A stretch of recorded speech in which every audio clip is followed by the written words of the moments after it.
What's up, everyone, and welcome back to the Evolved Jeeping channel. On today's video, I'm going to be showing you guys a product that is not necessarily new to the market. It's actually been on the market for quite some time, but it's an item that I just came across, and it's an item that I've never seen on a Jeep Wrangler.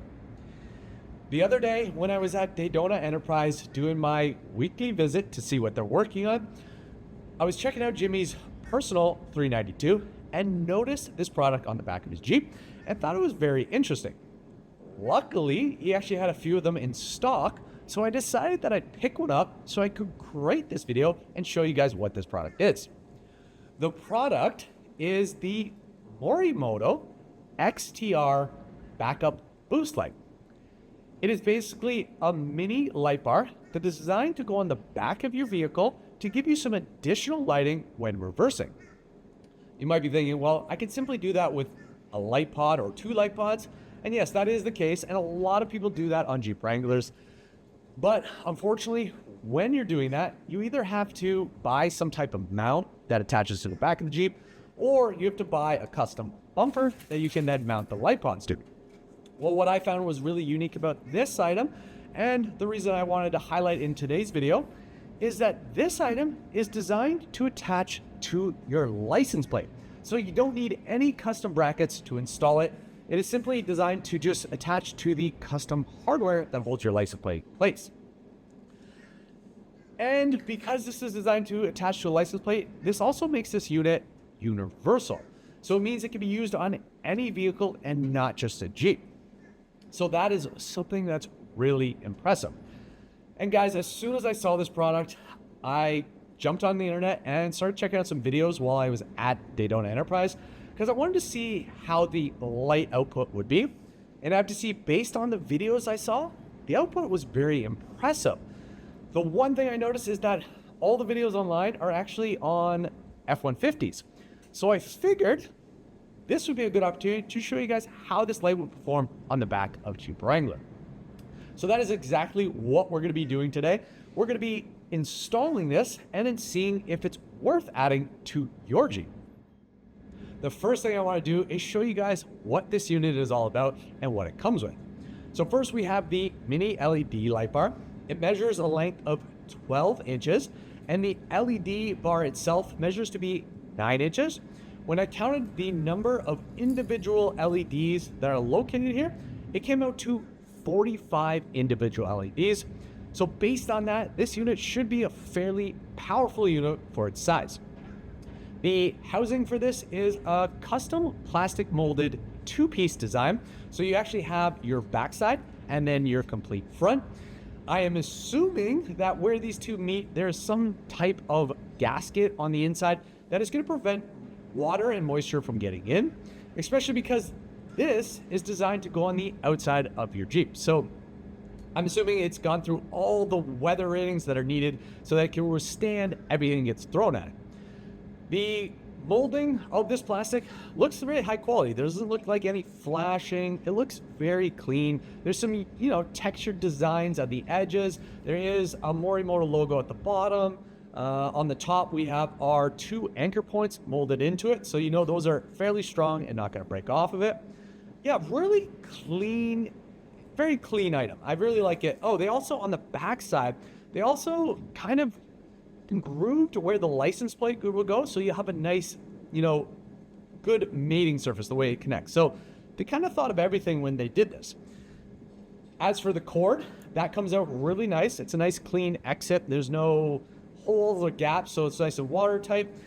I want to say we probably have about 3 feet of wire. I didn't measure it, so I'm just guessing, but I'm assuming 3 feet, because that's probably makes sense, maybe 3 or 4. We do have a rubber grommet that's attached to the line right here.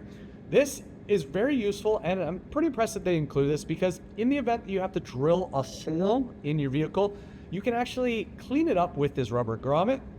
I think this would be very useful if you have, say, you're installing this on a car and you're going through the trunk lid. So you could simply drill a hole, put this grommet, and it would finish it off nicely.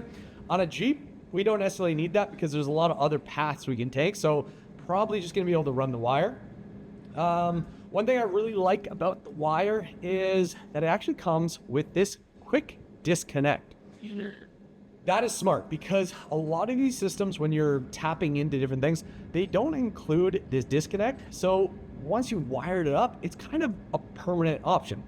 But if you're tapping into your taillight and in the event you need to remove your taillight, this is the best option because now with this, I can simply just pull the taillight, disconnect it, and this can remain in the vehicle. So very impressed to see that they included this.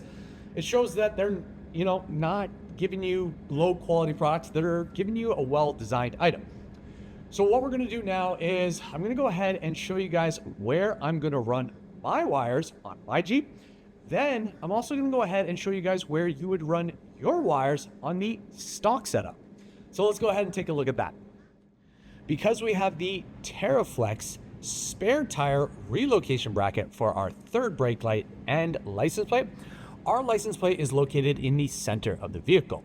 So for running the wires for this light, we're gonna run them behind the license plate, through the spare tire, and then through the vents in the back of the tailgate. Once on the inside of the tailgate, we're gonna then run the wires along the tailgate, then come through this wiring harness or loom, and then we're gonna come up and tap it into the passenger taillight.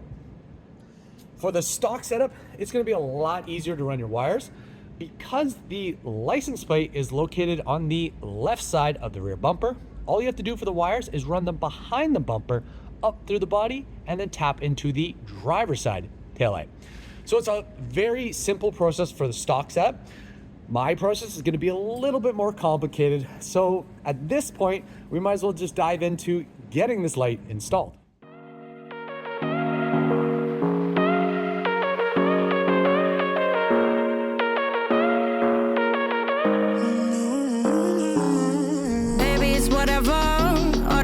But you long gone, it don't matter. Ride or die, that's been the deal. The light of your bike, I disappear. But if you don't play that for me, I'm out of it, I'm out of it. I lick my gun and then I'm done. I'm out of it, I'm out of it. No man to tell me you're no good.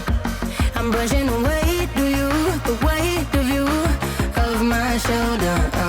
Done with my cigarette. So guys, I just want to jump in right here to show you guys what colors of wires I'm going to be tapping into to make my light work. What I did to figure this out is I simply turned the vehicle on, pulled the handbrake, put it into reverse, and then I took the ground wire and put it onto one of the black wires because black is ground. And then I simply went along and tapped it to figure out which light would turn on the light. Once I figured that out, I knew which one was going to be the wire. So for my vehicle, again, yours might be different, but for mine, what I found is on the plug side that has the little hook piece, this is again the wire coming out of the vehicle. The first wire, or first black wire, is going to be the ground that we're going to be tapping our black wire into.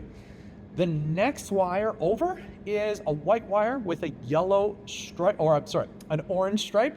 There's actually two of them. The first one is the one that I found works for my reverse. So that's gonna be the one that we're gonna tap our red wire into.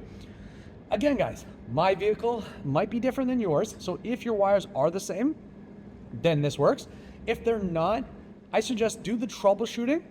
You can do it by yourself by pulling the handbrake and putting it in reverse, but I do recommend if you have someone available, have them sit in the vehicle and press the brake because you don't want the vehicle to move on you. So safety first, guys. So yeah, what we're gonna do now is simply go ahead, get this wired up, then put the Jeep back together, and then I'll show you guys the end result of the working light. I'm brushing away to you, the way to you, the way to you. Don't need a no man.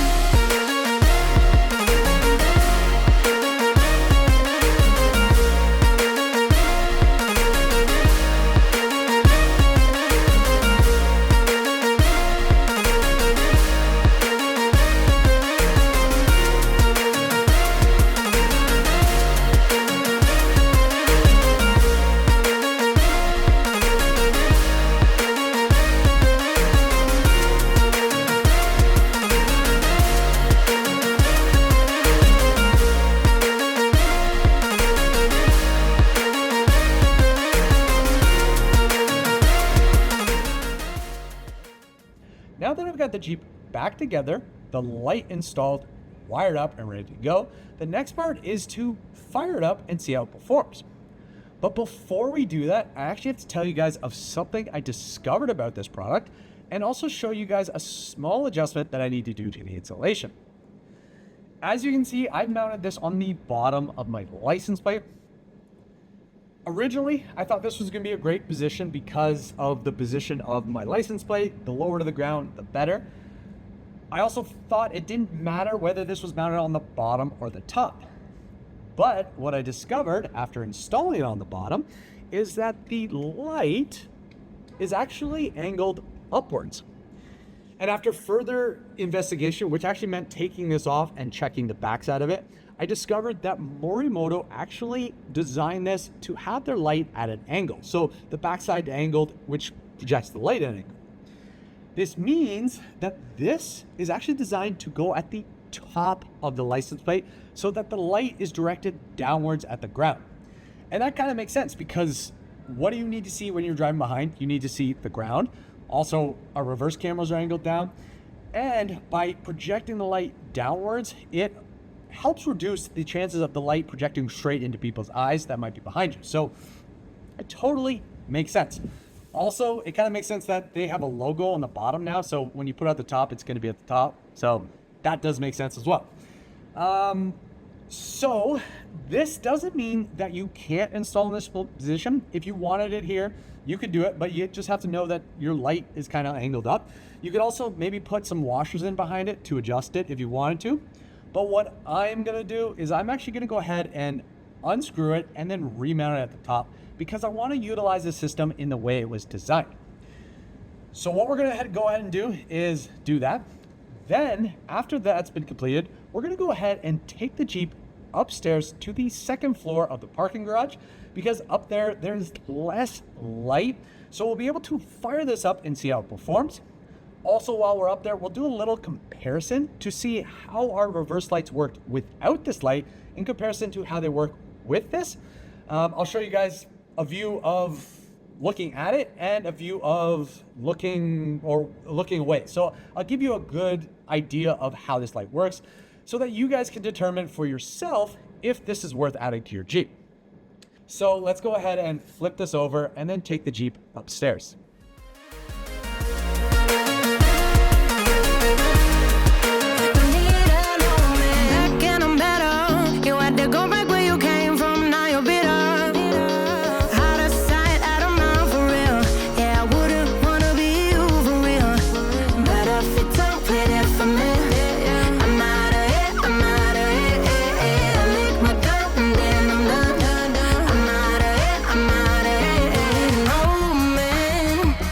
Tell me you're no good. I'm brushing away, the weight of you, of my shoulder. Done with my cigarette, and when all the smoke is clear, I'm brushing away the weight of you, the weight of you. Don't need a man.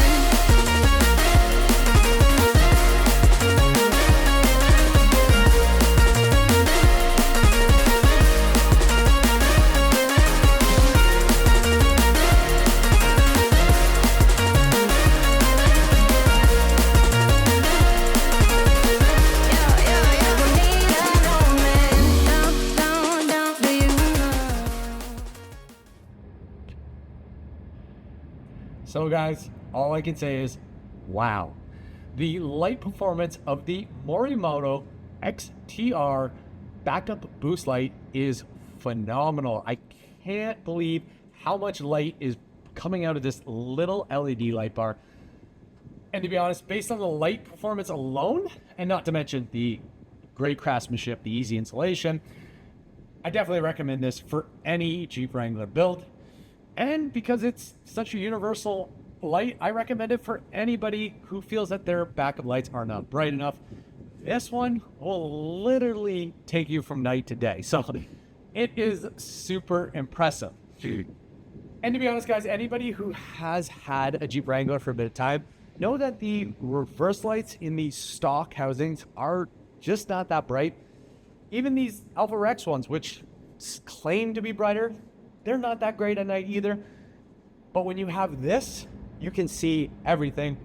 And I know a couple of you guys might comment and say, well, reverse lights are technically only for people to see you backing up. But for me, I want to be able to see everything behind me. So having this additional light that gives me a lot of visibility in dark situation is ideal for me. A couple of years ago, I tried the Diode Dynamics ones, which are little triangle lights that go in the rear bumpers on both sides. Those were a great addition, but they didn't do that much of a change. This one is above and beyond that one. And to even add to this, this one is a reasonable price of $77.50, so around $80 by the time you add taxes. And when you compare that to some of the other lights out there, whether it's a Light Pod or the Diode Dynamics, you're looking around $100 at least for those, plus whatever mounts you need. So this is amazing that it's only $77.50, and it can work on any vehicle or any Jeep. You don't need a certain bumper, you don't need anything, you just need a license plate, which if you're in North America, this is the license plate we use. So super easy. If you're interested in this product, what I'm going to do is put a link below that you can click on to get more details. If you're looking to purchase one, you can actually head over to Dedona Enterprise, and Jimmy actually has a few of them in stock, so you can go pick up one today. For me, this was an impulse buy, but I don't regret it. If you're not local in the area and it's a little harder to come out here to Yonkers, New York, what you can do is actually call Jimmy, and I'm sure he'll be able to send you one by mail. So definitely worth adding, and you can easily get yours today at Dedona Enterprise. What I'm going to do is actually capture some footage of it at night in dark. Right now it's still the day, so I will capture some footage of it at night. So you'll have to watch the end of this video to see some of that footage. I think it's gonna be amazing to see it in a very dark environment, see how much it actually lights up behind the vehicle. If you have any questions or comments about it, feel free to post them below. As usual, please make sure to like, subscribe, and share. Keep evolving, and we'll see you guys on the next video.